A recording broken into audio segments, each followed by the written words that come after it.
defesa da fé. Pastor Antônio Fonseca. Olá, você que ama, você que gosta, você que quer aprender a palavra de Deus.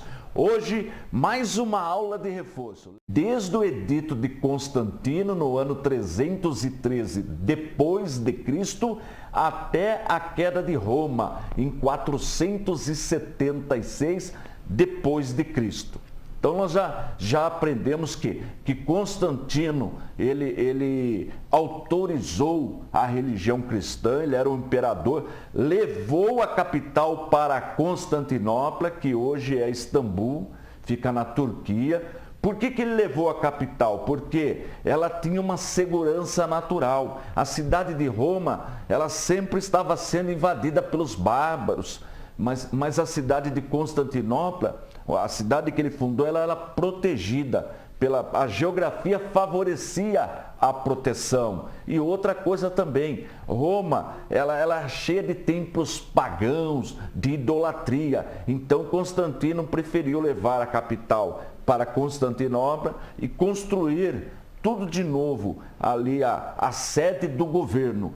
Porém, já estava acontecendo um processo da divisão do império. O primeiro processo começa com a divisão de responsabilidade, a divisão política, mas depois chega no ano 395, de fato fica dividido o império. Uma parte ficou sendo chamada Império Grego e outra parte Império Latino, daí que vem o latim. O Império Latino tinha sede em Roma, falava o latim. O Império Grego tinha sede em Constantinopla, falava o grego. Então, só para marcar a data aí, olha aí na sua tela, divisão do Império 395 depois de Cristo. Aí eu mostrei na aula passada como ficou essa divisão, para você entender. Então eu vou pôr agora no seu quadro, na TV, para você ver o mapa do Império Romano,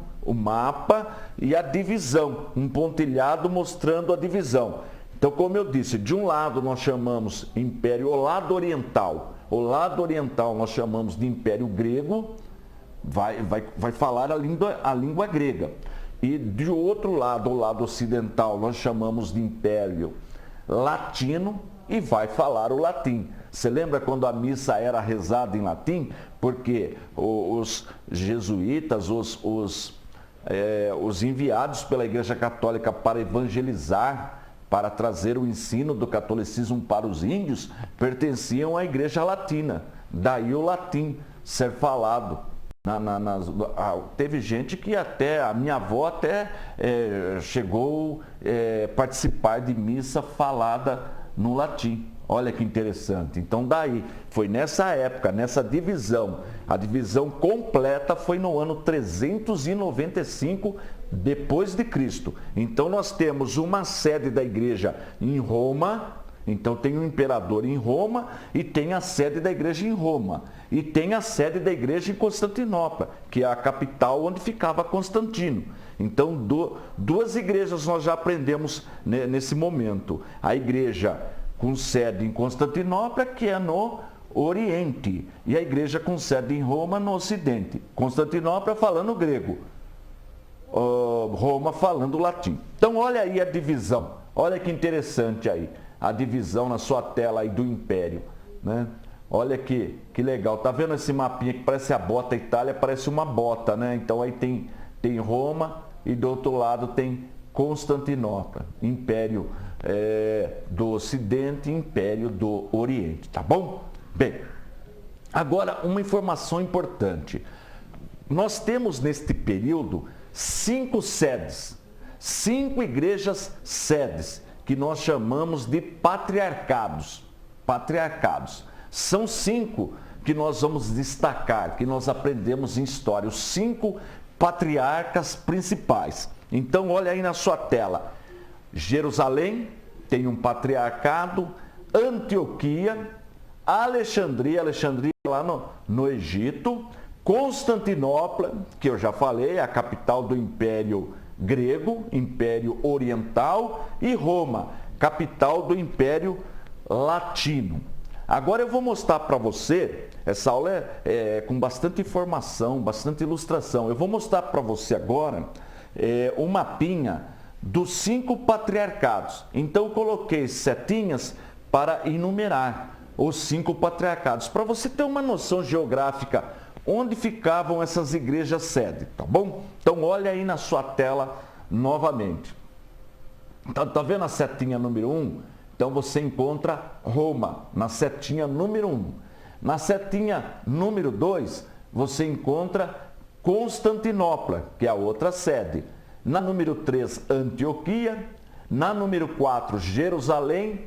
E na número 5, Alexandria. Então olha como que a igreja está dividida em 5 patriarcados principais: Jerusalém, Alexandria, Antioquia, Constantinopla e Roma. Logo, só no Ocidente nós só vamos encontrar um patriarcado principal, que é Roma, a igreja de Roma.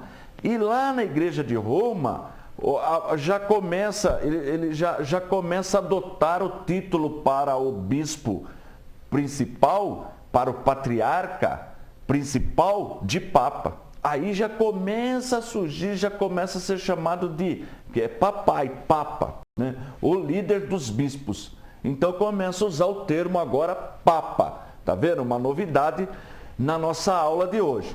E os demais são chamados de patriarcas. E começa uma disputa, porque se o Império Romano tem o imperador, que ele representa os demais, depois tem a hierarquia do governo, logo a igreja também precisaria de uma hierarquia, porque a igreja ela está dentro de um sistema, ela acompanha o sistema. É mais ou menos isso. Hoje não temos, as igrejas não têm a hierarquia. Então tem igreja que tem o apóstolo, depois tem os bispos, depois tem os pastores, os obreiros. A Assembleia de Deus, por exemplo, tem o pastor presidente, depois vem os pastores regionais, enfim. Tem a igreja presbiteriana que tem os presbíteros, os diáconos, enfim, cada igreja tem um sistema de liderança. E nessa época nós temos 5 patriarcados principais. Então, os 5 patriarcas estão nesse período no mesmo nível, tá? Ninguém é melhor do que ninguém. Porém, o bispo de Roma começa a achar que ele tem direito a ficar o primeiro entre os comuns. Então, são 5 comuns. Olha lá, vamos de novo. Jerusalém, Alexandria, Antioquia, Constantinopla e Roma. Aí o de Antioquia, o de Jerusalém e o de Alexandria pararam um pouquinho com a disputa, e a disputa ficou entre o patriarca de Constantinopla e o patriarca de Roma. Os dois disputando para ver quem teria direito a ser o número 1 entre eles, o primeiro. Quem seria o bispo principal? Porque não tem um imperador, então eles queriam também, mais ou menos, obedecer na hierarquia do Império Romano. Então eu queria saber quem era o bispo principal, tá bom? Eu vou chamar um intervalo. Nesse intervalo eu quero falar com você sobre o nosso curso de teologia e de uma super promoção. Uma super promoção que nós estamos fazendo para quem faz matrícula, tá? E quando eu voltar, nós vamos ver como é que ficou essa história aí do Papa, tá bom? Não sai daí não, daqui a pouco a gente volta. Vamos trabalhar mais um pouquinho? Chega de moleza, estamos estudando história da igreja. Presta muita atenção nessa aula, tem bastante informações, mas vale a pena aprender, dominar o assunto. Agora, se você quiser mais detalhes, aí peça o nosso curso, que lá está bem detalhado. Mas voltando à história aqui dos patriarcados, nas 5 sedes principais, cidades principais, né, eles eram até chamados de bispos metropolitanos, que ficavam nas grandes cidades. Então nós temos a cidade no Egito de Alexandria, nós temos Jerusalém, né, em Judá, nós temos Antioquia da Síria, nós temos Constantinopla, que é a capital do Império Grego, e nós temos Roma, que é a capital do Império Romano, que ele foi dividido, completou a divisão em 395 depois de Cristo, tá certo? Então esses patriarcas, cada patriarcado tem um líder. E os 5 estão no mesmo nível, mas de repente o patriarca de Roma, ele começa a buscar o título para ser o patriarca número 1, o líder dos patriarcas, o líder de todos eles. E utilizava 2 argumentos que estão nos evangelhos. Quando Jesus diz: Pedro, tu és Pedro e sobre esta pedra edificarei a minha igreja. Olha aí um argumento. Há uma interpretação que eles tinham. E a segunda: apacenta minhas ovelhas. Então, com esses 2 textos, a igreja de Roma começou a reivindicar, começou a lutar pela supremacia, para ela ser a que era, o Papa seria o chefe dos demais. Aí já começou a dar problema. Aí já, as 3, o patriarcado de Alexandria, de Jerusalém, de Antioquia, deixou um pouquinho essa disputa, mas ficou uma disputa entre o patriarca grego de Constantinopla, que estava junto com o império, com o imperador, e o patriarca de Roma, que agora adota o título, o nome, passa a ser chamado de Papa, né? Quer dizer papai. Papa é isso aí. Então ele começa a ser chamado de Papa. Muito bem. Mas vocês notaram que até agora a igreja já está dividida, nós já temos o Império do Ocidente e do Oriente, mas até agora eu não falei ainda do culto a Maria. Olha só, eu não falei ainda. Eu não falei de como entrou as imagens na Igreja Católica. Não falei ainda. Porque até então o imperador tinha proibido imagem de escultura. Então estava proibido. Imagem. No templo ainda não tem imagem de escultura. Mas já começa a surgir o culto a Maria. Nós já temos na cidade de Éfeso, depois nós vamos estudar isso aí. Começa a surgir o culto a Maria. Mas antes de falar dessa situação, existem algumas, olha aí na sua tela, controvérsias e concílios. Então, o que são essas controvérsias? São discussões teológicas, porque até a igreja, quando a igreja era perseguida, então os irmãos estavam na mesma fé, estavam lutando para sobreviver, muitos foram mortos, estavam combatendo o paganismo, mas depois que a igreja passou a ser a igreja oficializada no Estado, começou a ser a religião dos imperadores, os imperadores começaram a bancar a igreja, as construções, bancar os que trabalhavam na obra, os bispos e todos os que trabalhavam na igreja, o Estado é que bancava. Olha que situação. Então o Estado passa a ter autoridade sobre a igreja, porque é ele que tá bancando, é ele que está custeando tudo. Então a igreja, por exemplo, o imperador em Constantinopla, a igreja ficou subordinada ao imperador. E a igreja sempre foi obediente, sempre esteve na condição de manter a paz, manter o equilíbrio. Então a igreja em Constantinopla ficou totalmente subordinada ao imperador, porque era a sede do império. Já a igreja de Roma, o império de Roma vai cair, vai perder o império, não vai mais ter império romano na parte política. Então o Papa vai assumir o poder. O Papa aos pouquinhos vai assumindo o poder, tanto religioso, que ele já tinha, como o poder político. Porque houve um vácuo de poder, caiu o império latino. Mas disso eu vou falar mais na frente. Vamos voltar à questão. Eu disse que a igreja, até então, ela era perseguida. Então, ser crente não era fácil, corria risco de vida e muitos foram martirizados. Mas agora, como a igreja, o imperador, adota o cristianismo como religião oficial, o Constantino ainda tolerava um pouquinho o paganismo, mas os outros imperadores que vieram após ele já inverteram. Agora começaram a perseguir os pagãos, matar, começaram a proibir, a destruir, proibiram imagem de escultura, proibiram. Eu já ensinei sobre isso daí. Aí o que aconteceu? Teve a conversão que já estava sendo muito rápida, agora começou a ser por decreto, né? O imperador decidiu que todo mundo era crente, então todo mundo virou crente, né? Teve um até que disse assim, faz-me bispo de Roma e eu me tornarei cristão, para ter os benefícios que essa liderança religiosa agora tinha que do imperador. Então a igreja que era perseguida agora começou a ficar rica. A igreja começa a ficar rica, porque não paga imposto. Parou de pagar o imposto, não pagava imposto. Recebia dinheiro do governo para construção, recebia dinheiro do governo para o sustento de todos os obreiros. Então aquela igreja que era perseguida, ela passa a ser rica.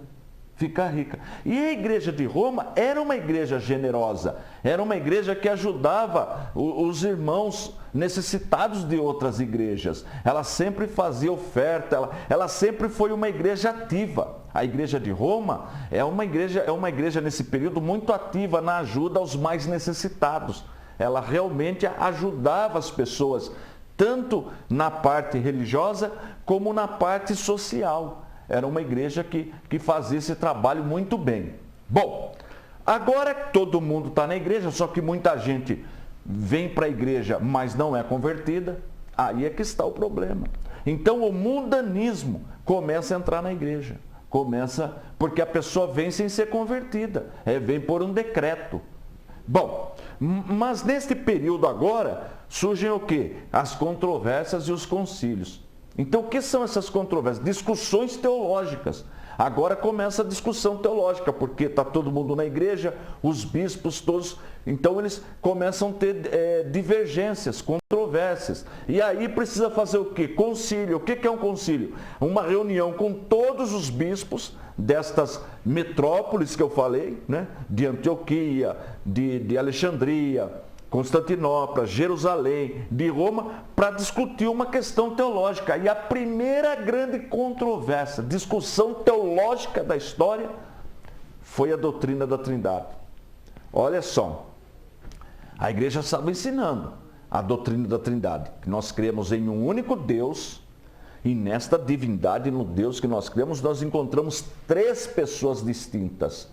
O Pai, o Filho e o Espírito Santo. Nós já aprendemos isso em teologia sistemática e também na aula que eu estou dando de apologética na sexta-feira. Por que as testemunhas de Jeová não aceitam a doutrina da Trindade? Então agora nós vamos no fundo histórico um pouquinho.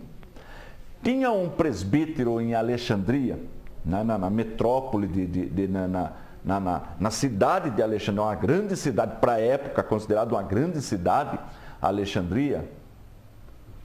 O que acontece? Ele pegou um texto, Provérbios, no capítulo 8, pegou Provérbios capítulo 8, e ele interpretou que o capítulo 8 trata da sabedoria, ele interpretou que essa sabedoria é Jesus. Olha que interessante. Então você pega na sua casa Provérbios capítulo 8 e leia o capítulo inteirinho, tá? Para você ver. E ele pode ter essa interpretação, pode até ser que seja, mas tem outras interpretações. Mas o presbítero Ário interpretou que a sabedoria é Jesus.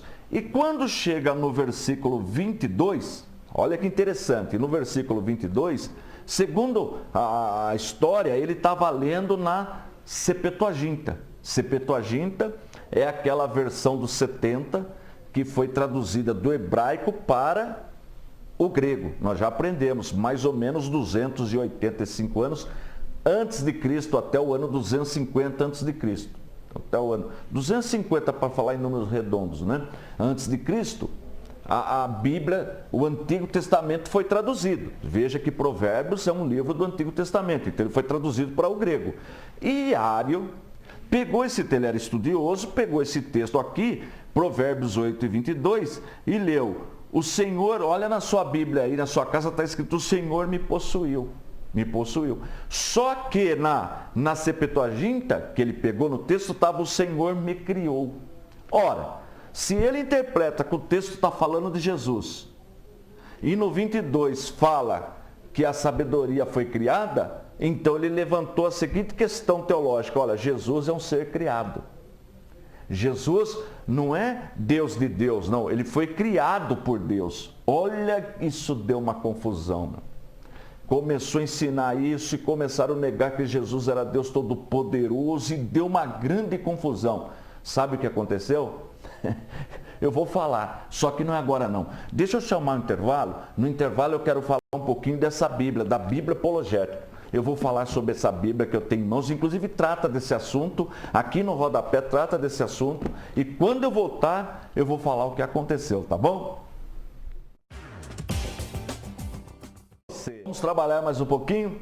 Chega de moleza, é hora de aprender e aprender a palavra de Deus. Estamos estudando história da igreja e já passamos pela conversão de Constantino, a igreja agora está grande, já falamos das cidades principais, dos bispos, e agora nós estamos aí nos probleminhas teológicos.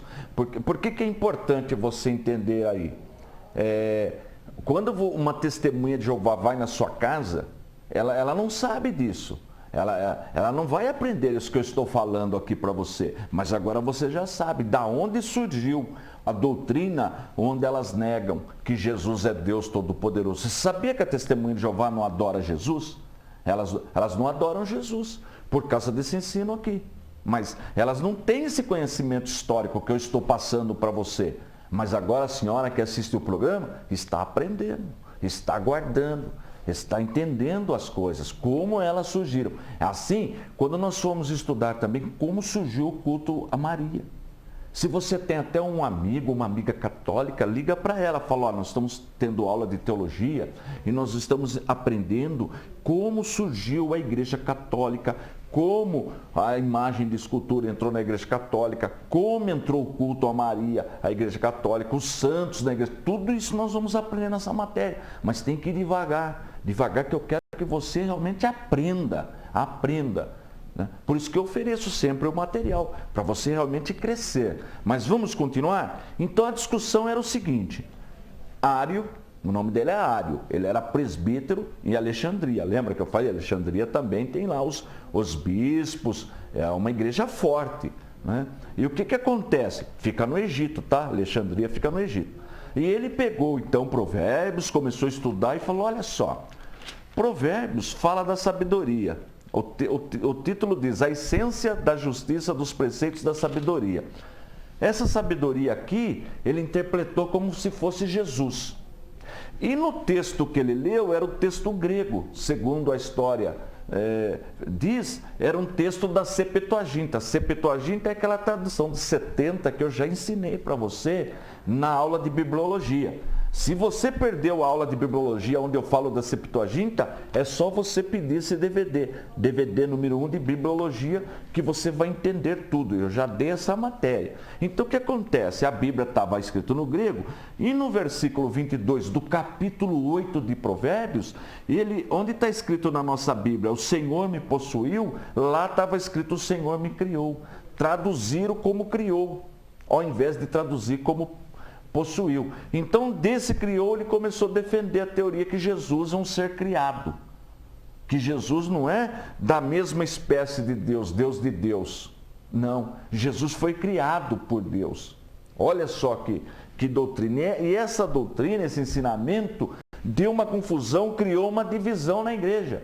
E aí precisou fazer o quê? Um concílio. Foi feito um concílio na cidade de Niceia, porque Constantinopla ainda estava sendo construída. Então fizeram um concílio na cidade de Niceia, fica perto de Constantinopla, onde estava o imperador. Ou seja, reuniram todos os bispos, só os bispos tinham direito a voto. Reuniram todos os bispos no concílio para ver essa questão. Será que Jesus é uma criatura? Foi um ser criado? Ou será que Jesus é Deus de Deus, é Deus Todo-Poderoso? Olha que discussão.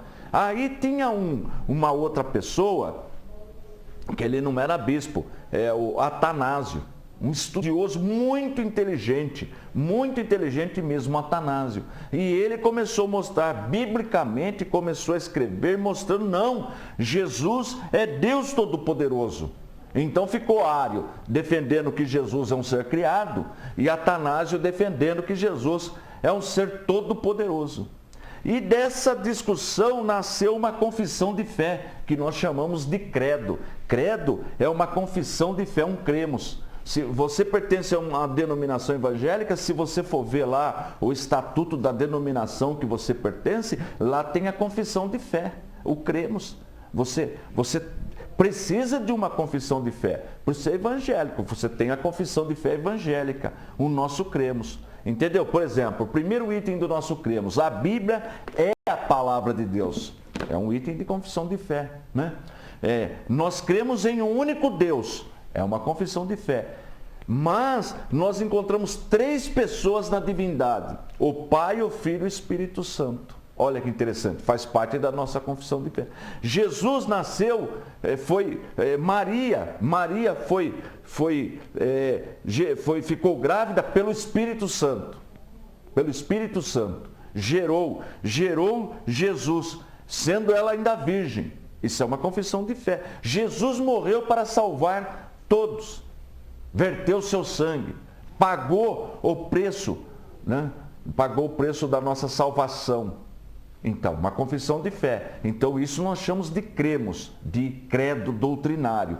Estes credos, para você ter uma ideia, se você pegar a Bíblia apologética, essa nossa Bíblia, nós temos todos eles. Olha, aqui, ó, credos doutrinários. Por exemplo, você vai lembrar desse credo que eu vou ler para você. Ele é um credo lá do começo da igreja e os católicos falam até hoje. E ele é bíblico. Talvez você saiba até de cor esse credo. Você vai lembrar, se você já foi católico, Deus, se você é católica, você vai lembrar. É um credo bíblico, não está errado. Olha só. Creio em Deus Pai onipotente, em Jesus Cristo, seu único Filho, no Senhor que nasceu do Espírito Santo e da Virgem Maria, que foi crucificado sob o poder de Pôncio Pilatos e sepultado, e ao terceiro dia ressurgiu da morte, que subiu ao céu e assentou-se à direita do Pai, de onde há de vir para julgar os vivos e os mortos. Creio no Espírito Santo, na Santa Igreja, na remissão dos pecados, na ressurreição da carne, na vida eterna. Então esse é um credo católico, é um credo que é o credo dos apóstolos. De repente você lembra dele, você tinha até esquecido, mas ele é bíblico. Ele é bíblico, não tem erro nele não. Aí vem, e nesta discussão nasceu o credo de Atanásio, onde mostra e prova que a doutrina da Santíssima Trindade é bíblica. Mas nós já aprendemos. Eu falei, primeiro texto, Deuteronômio, nós já falamos aqui. Deuteronômio, que é o 5º livro da Bíblia, não é?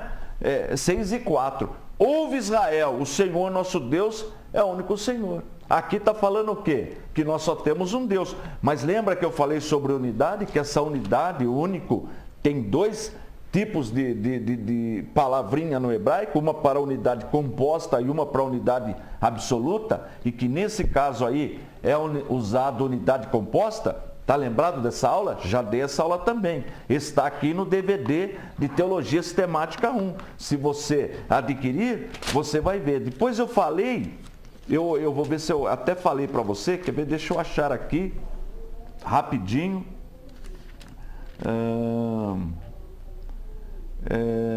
Deixa eu ver, Efésios, deixa eu achar para você aqui rapidinho. Muito bem, lá, Efésios 4 e 6, olha só, um só Deus e Pai de todos, o qual é sobre todos e por todos e em todos. Então só tem um Pai, um só Deus, não é? Que é Pai de todos. Então, o Pai é Deus? É Deus. Essa é a doutrina da Trindade. O Pai é Deus. Muito bem. Depois nós somos em João, isso eu já dei, mas eu vou repetir de novo. Anote aí no seu caderno. João, no capítulo 5, na primeira epístola de João, tá? Não é no Evangelho não, em verso 20. Diz assim, e sabemos que já o Filho de Deus é vindo e nos deu entendimento para conhecermos o que é verdadeiro. E no que é verdadeiro estamos, isto é, em seu Filho Jesus Cristo. Este é o verdadeiro Deus e a vida eterna. Olha, está falando aqui que Jesus é Deus. Então o Pai é Deus, o Filho é Deus, Jesus é Deus. Agora abre a sua Bíblia aí, ó, rapidinho, tal, já dei essa matéria. Atos dos Apóstolos, no capítulo 5, e versículos 3 e 4. Olha que interessante. Disse então Pedro: Ananias, por que encheu Satanás o teu coração, para que mentisses ao Espírito Santo e retivestes parte parte do preço da herdade? Guardando-a não ficaria para ti, e vendida não estava em seu poder? Por que formaste esse desígnio em seu coração? Não mentiste aos homens, mas a Deus. Ora, no verso de cima fala que ele mentiu ao Espírito Santo. Aqui fala que ele...